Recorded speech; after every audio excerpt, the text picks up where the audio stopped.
왼수로구나. 너무 백발을 어찌 막아볼까. 한 손에는 몽치를 들고 또 한 손엔 절대 밀고 치고 우리 곁을 허여도 그당 생활을 어쩌겠나. 안단공이 아닐런가. 어느새 이런가. 안녕하세요. 오늘 판소리의 날을 맞이해서 이렇게 제가 먼저 여러 선생님들 앞에서 말씀을 잠깐 드리게 돼서 영광입니다. 저는 현재 판소리학회 회장을 맡고 있으면서 모건대학교 교수로 재직 중인 최혜진이라고 합니다. 다시 인사드릴게요.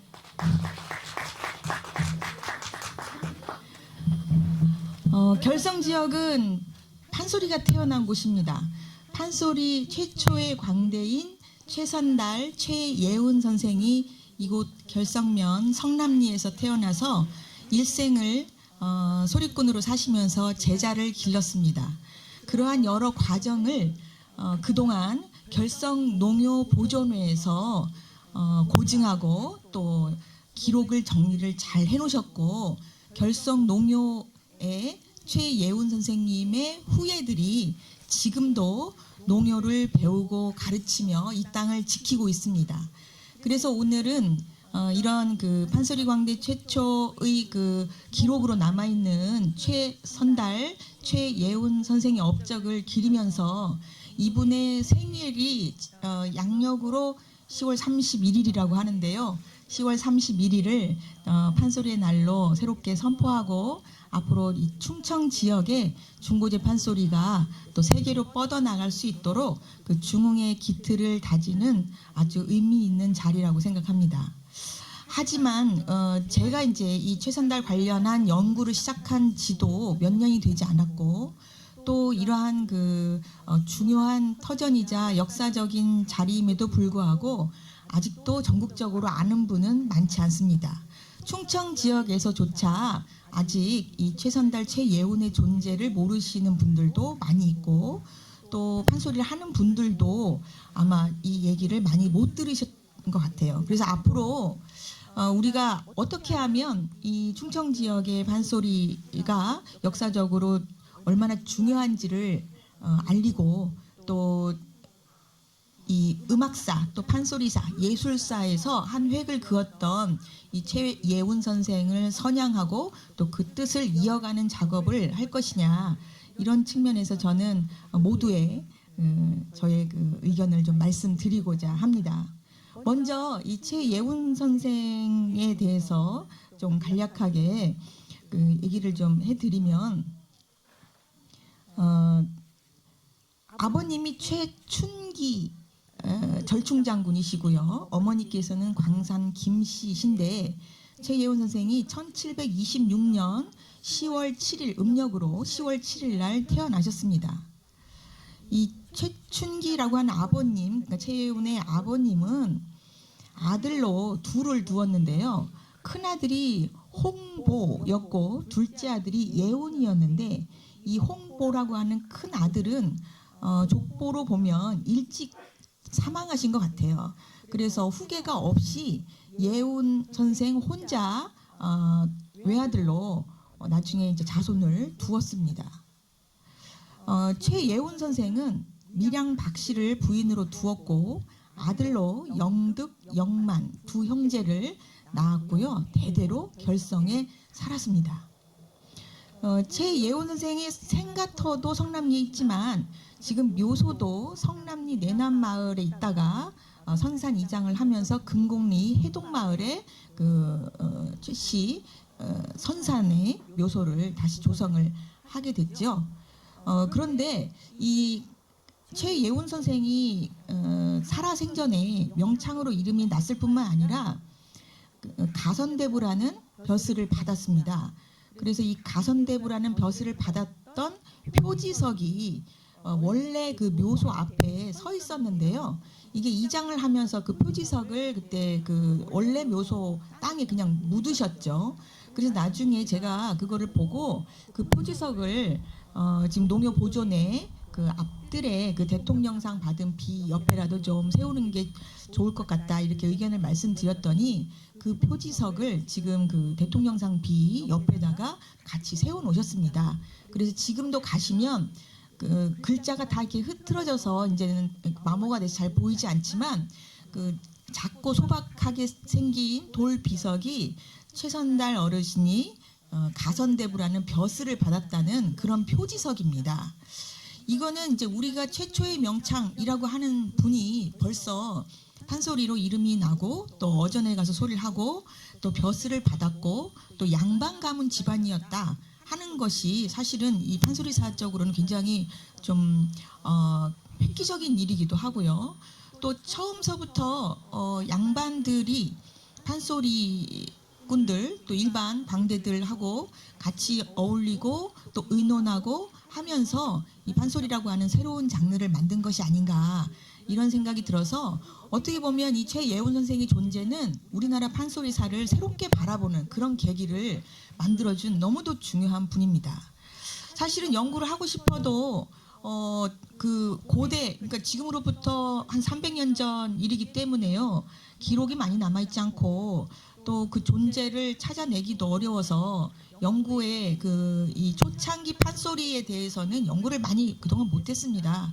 그런데 다행히 결성 지역에서 이 선조를 선양을 잘 하셨고 또 농요를 부르면서 최선달 선생의 소리가 그나마 일부가 또 만물 소리에 남아 있기 때문에 앞으로도 이곳에서 결성을 중심으로 새롭게 판소리의 원류 또 판소리의 성지 또 판소리의 시초라고 하는 여러 가지 역사적 그 증거물들을 유적화하고 또 사업하고 알려야 될 필요가 있겠습니다.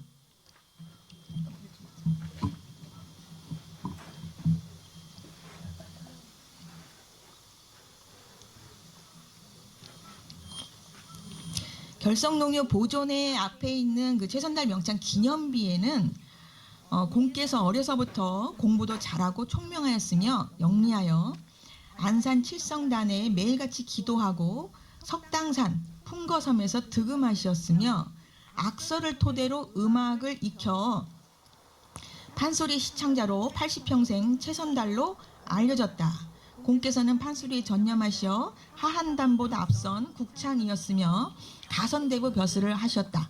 이렇게 그 전통문화대학의 최영성 교수님께서 그 기록들을 살펴보시고 정리를 해놓으신 바가 있습니다. 제가 오늘 결성 향교에서 이런 판소리의 날을 선포하는 차에 다시 한번 생각을 해보니 그 당시 1726년에 태어나신 최선달은 어릴 적에 이 향교를 다니면서 공부를 하셨겠구나. 향교 안에서 익힌 사서 삼경과 악서 등을 바탕으로 연구하셨겠구나. 그런 생각을 하게 됐습니다. 그래서 어떻게 보면 이 결성향교는 이 최예훈 선생의 그 이론과 실기를 길러낸 곳, 또 그렇게 최선달이 공부할 수 있도록 터전을 만들어준 곳, 이런 큰 의미가 있는 바로 공간이기도 합니다. 그래서 최예훈 선생이 이곳에서 공부하며 집 근처에 있는 누에산에 가서 그 득음을 하시고 또 주변에 여러 곳을 다니시면서 소리도 하시고 특히 직접 농사를 지으면서 모내기 소리를 할 때 그 한양을 지나던 관리가 그 소리를 듣고 서울로 스카웃을 해갈 정도로 그 소리가 누가 들어도 특별한 그런 소리를 하셨다 하는 것을 미루어 짐작할 수 있습니다. 일단 최예훈 선생에 대한 그 전설 설화가 이 동네에 결성 지역에도 아주 풍부하게 남아 있다는 것은 굉장한 그 중요한 자료가 되는데요. 이미 최선달 태몽에 어머니가 커다란 누에 한 마리가 성남리 앞바다에서 씨를 누리는데 누에 몸뚱이 7개 별구멍에서 7색의 구름이 일더니 나중에 무지개가 되어 자기 몸을 감는 황홀한 장면을 꿈꾸었다. 그래서 이 태몽을 바탕으로 영롱한 구름을 예찬한다라는 뜻으로 예운 이렇게 이름을 지었다는 겁니다. 그리고 이제 아무래도 그 양반가에서 태어났기 때문에 용모 단정하고 예의가 발라서 칭찬을 많이 받았던 것 같고요. 설화에 따르면 18살이 넘으면서 악서를 가지고 음악을 익히는데 열중했다. 그리고 20살이 되면서 명산대천을 찾아서 수도를 하면서 석당산과 누에산에 오르내렸다. 이렇게 되어 있습니다. 석당산과 누에산이 산이 높지는 않지만 그 안산으로 굉장히 그 이 동네 분들이 자주 오르내리던 그런 곳이었던 것 같은데요. 그 누에산을 제가 가봤더니 누에산 앞쪽이 예전에 그 배가 들어올 정도로 물길이 들어오던 내포, 포구 역할을 했던 그런 지역이기도 하고요. 그 앞바다에 있는 그 누에산은 누에 모양이면서 또 누에산 위에서 그 동쪽을 보면 징 모양, 그 둥그렇게 생긴 포구가 있고 또 서쪽은 장구 모양의 포구가 있어서 마치 악기 소리에 휘어 감아 있는 것처럼 그 누에산의 형상이 있었다는 겁니다. 그래서 거기에서 최선달이 득음을 했는데요. 그 누에산 정상 중앙에 자기가 그 태어났던 그 태몽 때의 그 모습으로 칠성단을 만들고 공부에 지성을 다했다. 이렇게 또 전해 내려오고 있습니다. 그리고 아까 말씀드렸던 것처럼 이렇게 그 소리를 열심히 뭔가를 새로운 노래로 개발하던 최선달이 농사도 짓고 또 농부들과도 함께 어울려서 소리를 많이 하셨던 것 같아요. 농사를 짓는 와중에 소리를 했고 또 그 소리를 한양의 관리가 들어서 서울로 데려갔다. 한양으로 데려가서 또 임금님 앞에서 소리도 하고 또 가선대부 직책도 받고 이런 과정이 있었고 또 그렇게 하다 보니까 다시 고향으로 내려왔을 때는 이미 임금님 앞에서 이제 소리하고 인정받은 명창, 국창으로 이름이 나버렸던 겁니다. 그래서 전국에서 그 이 최예운 선생이 소리를 배우겠다고 사방에서 몰려들었다는 거죠. 호서나 경기, 호남에 그 명성이 울려 퍼져서 원근각지에서 오는 그 손님들 때문에 제일 힘들었던 게 그 집 여자 하인이었다. 물 마를 새가 없이 하도 손님 대접을 해야 되니까 굉장히 고생을 그 여자 하인이 했는데 이제 최선달이 늙고 병들을 즈음에 한 노승이 시주를 받으러 왔다가 그 여자 하인으로부터 간청을 받습니다. 제가 이렇게 손님들이 너무 집에 많이 오니까 이제 좀 그만 일을 좀 하게 해주면 좋겠다. 이렇게 노승한테 부탁을 했다는 거예요.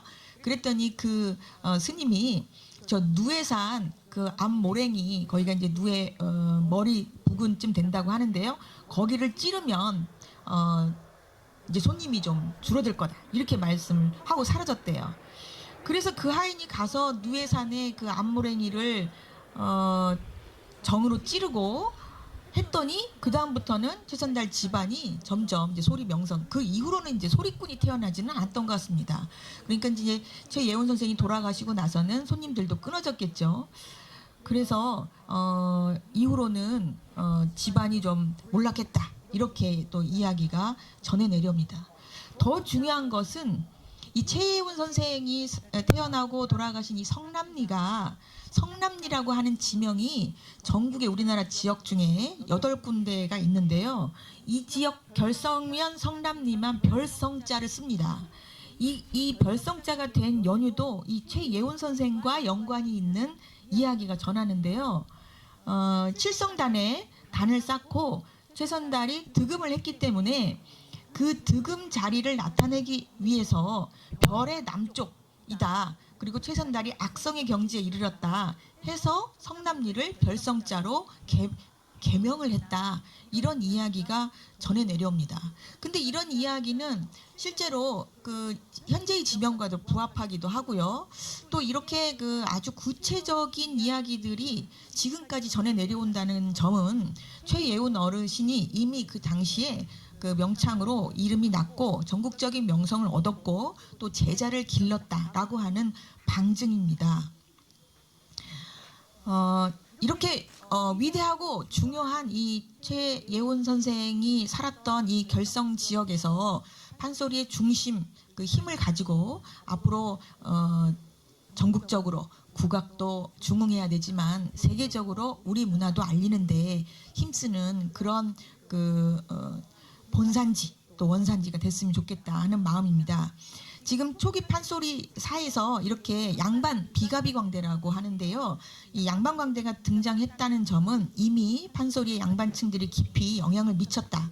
또 18세기 전기부터 이미 어전에서 판소리 공연이 이루어졌다. 벼슬도 받았다. 또 판소리로서의 정체성이 초기에는 경기 충청 지역을 중심으로 이루어졌다. 이런 점을 우리가 알게 해줍니다. 특히 전설 속으로만 존재하던 최선달, 최예운이 고증되면서 생가터, 독공 장소, 또 묘소 이런 그 유적이 실제로 남아있기 때문에 이렇게 중요한 판소리 문화 유적을 그 가치 있게 우리가 선양하고 또 개발도 해야 된다 하는 점을 말씀드리고 싶습니다.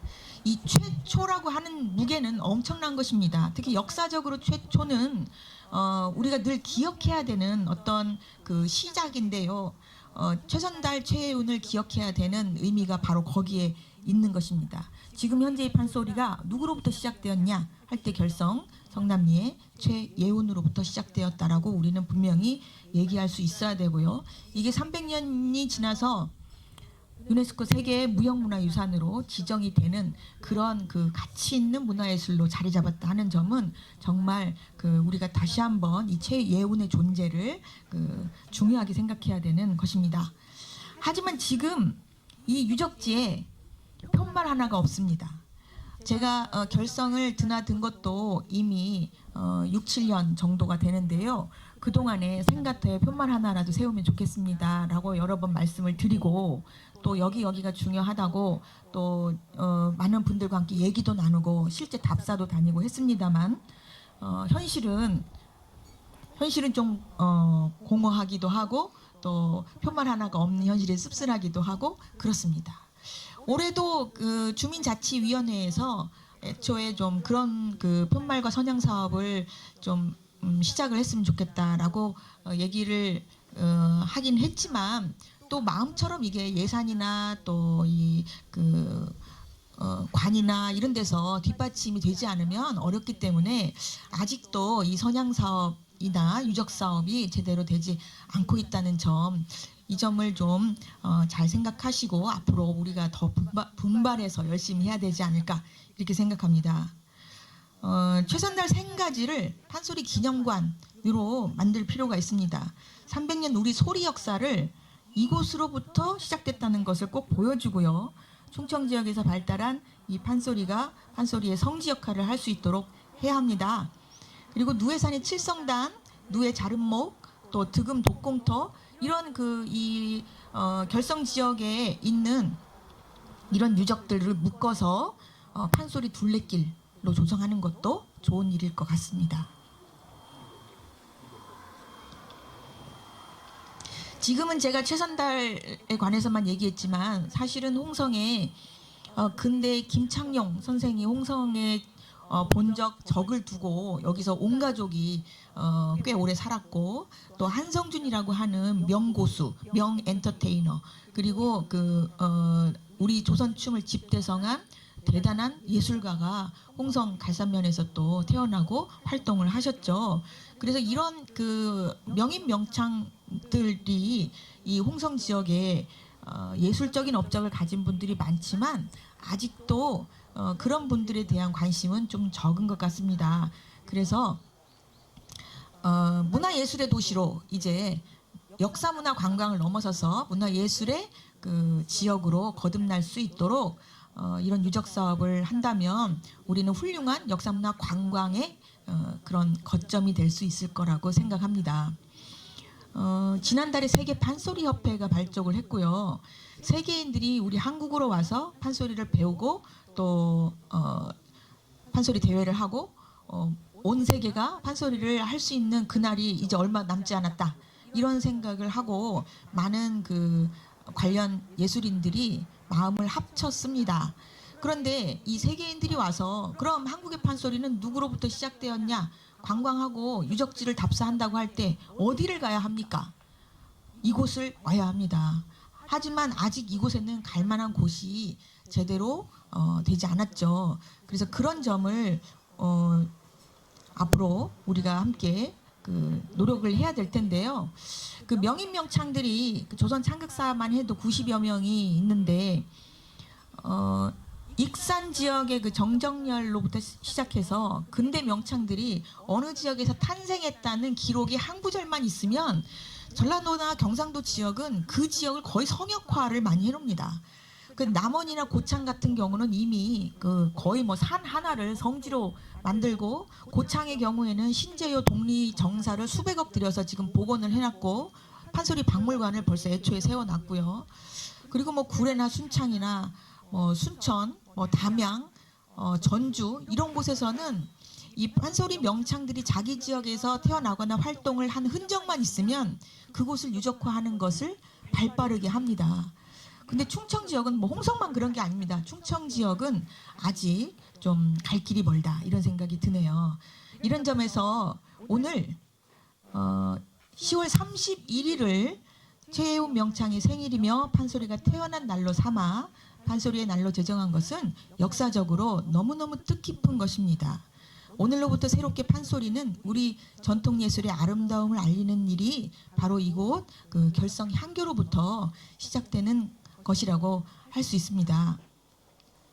최혜운 명창이 열심히 공부하고 음악을 들었을 곳 바로 이곳이죠. 결성 향교는 최혜운을 명창으로 길러낸 곳이라고 해도 과언이 아닙니다. 충청 지역에서 시작된 판소리, 그것도 뼈대 있는 양반 가문에서 이론과 실력을 겸비한 명창을 최초로 배출하였다는 점도 과연 판소리가 충청의 예술이구나 할 만합니다. 2023년 내년인데요. 판소리가 유네스코 세계 무형문화유산으로 지정된 지 20년이 되는 해입니다.